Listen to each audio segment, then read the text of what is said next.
the #1 late night show on TV. Not only that, it is the only one late night show.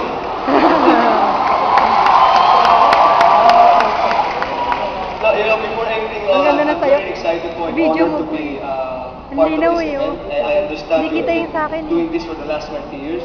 Yes, actually this time is 20 years. Yes, thank you. And Korea has been a very big part of the Philippines, especially in the last Buti ka nga, 20 nakakikita years eh. or so. And we're just very happy that we are having this affair, the cultural differences, but we have this synergy of the cultural differences.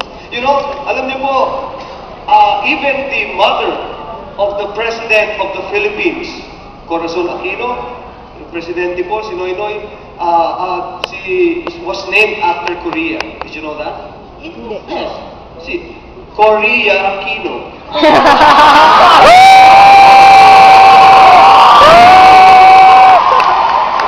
Din talaga si Jojo.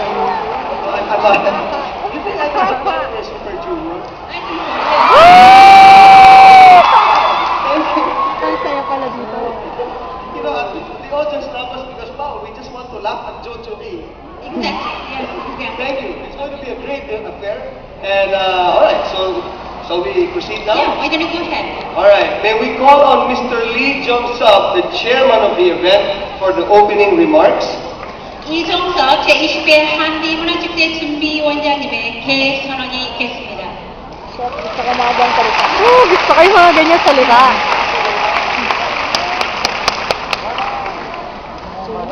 Medyo kita na siya. Vice President Alicia. Annyeonghaseyo. Bakit hindi na ako, chef? Ako din eh, napapaganon eh. Ladies and gentlemen, Wow. a pleasant good afternoon. Good afternoon. Welcome to the 20th Filipino-Korean Cultural Hindi Festival. nila kaya yung TH. No? For this year, our association and our partners have prepared a special program lineup to celebrate this event with all of you. Thank you very much and enjoy the festival now. Mabuhay!